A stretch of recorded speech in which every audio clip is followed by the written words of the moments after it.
लौटना भी असंभव था। कई वर्षों की अंतहीन लड़ाई के बाद सुप्रीम कोर्ट का निर्णायक फैसला आया कि जायदाद में सभी भाई का समान हकदार है। सबने सिर पीट लिया। इतनी प्रतीक्षा के बाद कुछ हाथ न लगा, सब बर्बाद हो गया था। अब जायदाद में बचा ही क्या था जो बांटते और भोगते। सब वकीलों और अदालतों की भेंट चढ़कर स्वाहा हो गया था। खाली हाथ सभी मन महसूस कर रह गए। अब तो यह हाल था कि जीविका के भी लाले पड़ गए थे। नई माँ हवेली बेचकर अपने बच्चों को लेकर शहर अपने भाइयों के घर जा बैठी थी। नारायण शुक्ल के प्रथम 4 बेटों में बड़ा बेटा राम उसी गांव में किराए के मकान पर रहने लगा था। बाकी 2 बेटे शहर की ओर कूच कर गए थे। छोटे बेटे की किसी रोगवश मृत्यु हो गई थी और उसकी विधवा बहू रीना अपने जेठ राम के आश्रय में ही रह रही थी। गांव वाले इस परिवार के वैभव को अभी भूले न थे, सो पिता का मान सम्मान राम को मिलता रहा। अब रही सही वकालत पर किसी तरह उनका गुजारा हो रहा था। राम की कई संतानें हुई, लेकिन उनमें केवल 4 संतानें जीवित बची थी, 2 बेटे और 2 बेटियां। गीता चौथी संतान थी। बड़ी लाडली थी वो, लेकिन प्रसव के दूसरे दिन ही माँ को लकवा मार गया था। शरीर का एक हिस्सा पूरी तरह से पंगु हो गया था। मुंह टेढ़ा होकर जबान बंद हो गई थी। केवल छोटे ध्वनियों के 2 अक्षर वाले शब्द ही बोल पाती थी। राम ने पत्नी की अस्वस्थता के चलते अपनी संतानों के पालन पोषण में माँ और बाप दोनों की भूमिका निभाई थी। बड़ा बेटा सुरेश और छोटा बेटा रमेश दोनों को शहर भेजकर उच्च शिक्षा दिलवाई थी। राम ने भी अपने बेटों की देखरेख में कभी कोई कमी न आने दी। उनकी हर जरूरतों को वो प्राथमिकता देते थे। उनकी शिक्षा दीक्षा में पैसा पानी की तरह बहाया था। बड़ी लड़की अनीता और छोटी लड़की गीता दोनों माँ की सेवा में लगी रहती थी। उन्हें नहलाना, खाना खिलाना और उनकी सभी जरूरतों को बड़ी निष्ठा के साथ पूरा करती थी। दोनों पुत्र जब त्योहारों की छुट्टियों में घर आते तो घर का माहौल ही बदल जाता था। सुरेश अपनी विधवा चाची से, जो आयु में उससे 10 साल बड़ी थी, बेहद सहानुभूति रखता था। जब भी शहर से आता तो अपनी चाची के लिए कुछ न कुछ अवश्य लाता था। दोनों छत पर घंटों बैठकर बतियाते थे। शहर की ऊंची मीनार, सड़कों और चमचमाती गाड़ियों की बहुत सी बातें सुरेश के पास होती थी, जो रीना को विशेष आकर्षित करती थी। लेकिन धीरे धीरे कब यह आकर्षण प्रेम में परिवर्तित हो गया, इसका भान दोनों को नहीं हुआ। दोनों एक दूसरे के मोह में बनते चले गए। प्रेम ने वासना का रूप ले लिया। जवान रीना के लिए सुरेश अपनी दमित इच्छाओं की पूर्ति का माध्यम बन गया। माँ को इसकी भनक लग चुकी थी, लेकिन अपंग और असहाय सब देखते हुए भी चुप रहने को विवश। जब भी सुरेश को रीना के साथ देखती, तर्जनी नाक पर रखकर कह उठती, पाप, महापाप, घोर पाप। चाची से अनैतिक रिश्ता। आखिर चाची माँ समान होती है, छोटी माँ होती है।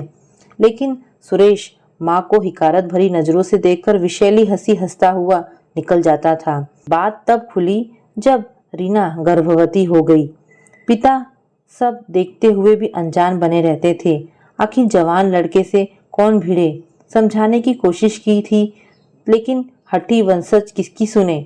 पढ़ाई खत्म होते ही बीमा निगम में नौकरी लगी तो वह रीना के साथ शहर जाकर बस गया। दूसरा बेटा भी रमेश पढ़ाई पूरी करके महाविद्यालय में प्रवक्ता बन गया था। उसने भी अपनी पसंद की लड़की से विवाह कर वहीं अपना घर बसा लिया था। बड़ी लड़की अनीता का विवाह निकट गांव के तहसीलदार से कर दिया गया था। गीता का विवाह सरकारी नौकरी में लगे राजीव बाबू से हुआ था, जो बड़े ही सभ्य और भद्र पुरुष थे। नीति और उसूलों के पक्के, धर्मनिष्ठ और सत्यवान। गीता अपने पति के साथ दिल्ली में चली गई थी, क्योंकि राजीव बाबू की नियुक्ति दिल्ली में पोस्टिंग हो गई थी।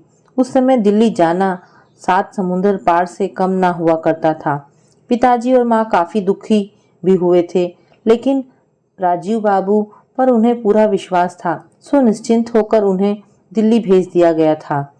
शुरू होता है कहानी का दूसरा पड़ाव। गांव में राम शुक्ल की वकालत अब पूरी तरह से ठप हो गई थी। उम्र भी हो चली थी। अब उनके पास कोई केस ना आते थे। कोई आय नहीं थी। रही सही जायदाद भी पत्नी की दवा दारू, दोनों बेटों की पढ़ाई और बेटियों के विवाह में खत्म हो गई थी। फूटी कौड़ी भी ना बची थी।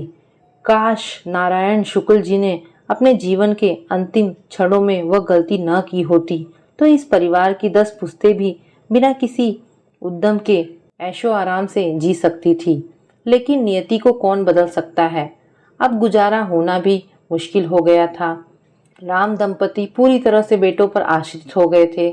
उनके लाडले सपूतों ने आपस में साठ गांठ कर एक नियम बना दिया था। माता पिता का महीने के 15 दिन बड़े के घर में और 15 दिन छोटे के घर में रहने का। हर 15 दिन में अपनी अपंग पत्नी को लेकर राम शुक्ल को दूसरे बेटे के घर चले जाना पड़ता था। कभी इधर तो कभी उधर। जिंदगी दूभर बन गई थी। बड़ी मुश्किल में दिन बीत रहे थे। माँ की दवा दारू पूरी तरह से बंद कर दी गई थी। अब इस उम्र में उस असाध्य रोग की क्या दवा। बेटों ने साफ मना कर दिया था। अनीता भाइयों की नीयत जानती थी, इसलिए उसने आना ही बंद कर दिया था। लेकिन गीता दूर महानगर में अपनों से अलग बहुत अकेलापन महसूस करती थी। इसलिए साल में केवल 10 दिन जब राजीव बाबू छुट्टियों का प्रतिवेदन करते और अनुमति मिलती थी तो माँ बाबूजी को देखने अवश्य जाती थी। इस बार पिछले महीने ही जाकर लौटी थी। न चाहते हुए भी सब बातें याद आने लगी। रिक्शे से उतरकर गीता बरामदे में खड़ी रीना चाची की ओर लपकी, चरण स्पर्श कर भैया का आशीर्वाद लिया। लेकिन उसकी आतुर निगाहें माँ बाबूजी को ढूंढ रही थी। जल्दी से कुशल क्षेम पूछकर वह अंदर माँ के कमरे की ओर लपकी। इस बार माँ बिस्तर पर लेटी हुई मिली थी और पिताजी पर्दे के पीछे खड़े गीता का आकुलता से इंतजार कर रहे थे। अंदर आते ही वह बाबूजी से लिपट गई। देखा बाबूजी काफी दुबले हो गए थे। वह माँ के बिस्तर पर पहुंची। माँ ने उठने का प्रयत्न किया लेकिन उठ नहीं पाई। गीता माँ से लिपट गई, आंखों से धारा बह चली। कुछ देर माँ का मुख हाथों में लिए सहलाती रही। फिर पिता की ओर मुड़कर बोली, पिताजी आपको पता था ना मैं आ रही हूँ, तो आप गेट पर क्यों नहीं मिले। मैं सबसे पहले आपको देखना चाहती थी, सिर्फ आपको। जाओ पिताजी, मैं आपसे नाराज हूँ। गीता बच्चों की तरह लाड जताने लगी। ना बेटा ना, पिता ने प्यार से गीता को पुचकारते हुए कहा। दरअसल तुम्हारी चाची और भैया ने हिदायत दे रखी थी कि मैं बाहर ना निकलूं, क्योंकि वे समझते हैं कि मैं आते ही तुमसे उनकी शिकायत कर दूंगा। गीता अवाक रह गई। पिता की आवाज़ बहुत धीमी थी। वह उनका मुंह ताकने लगी। इस उत्तर की उसे अपेक्षा नहीं थी। उसने माँ की ओर ध्यान से देखा। माँ की साड़ी बहुत पुरानी हो चुकी थी। मन ना जाने क्यों कुछ गलत सोचने लगा। वह कुछ समझ ना पाई। उसने अपने आप को सहज बनाते हुए कहा, कोई बात नहीं बाबूजी, मैं तो मजाक कर रही थी। आज से 1 सप्ताह माँ का पूरा काम मेरा और आप मुक्त, ठीक है। और हाँ माँ, आप क्यों बैठ नहीं पा रही हो। पहले तो उठकर मिलती थी, क्या हुआ। माँ ने कुछ इशारों से समझाने का प्रयत्न किया, लेकिन तभी पिताजी बोल पड़े, बेटा 10 दिन पहले माँ नीचे गिर गई थी। शायद कूल्हे की हड्डी में कुछ चटक गया था, तब से दर्द में कराहती है, बैठ नहीं पाती। भैया होमियो का इलाज करवा रहा है, लेकिन ज़्यादा आराम नहीं मिल रहा। गीता ने सहारा देकर माँ को खड़ा किया। वो खड़ी ना हो पा रही थी, बड़ी तकलीफ में थी। गीता की जिद के कारण खड़े होने का प्रयास किया माँ ने। माँ के दोनों पांव जमीन को न छू पा रहे थे। एक पैर झूल रहा था। उसकी आंखें फटी रह गई। दोस्तों, इस कहानी का तीसरा भाग कल दोपहर 2 बजे प्रसारित किया जाएगा। Thanks for watching.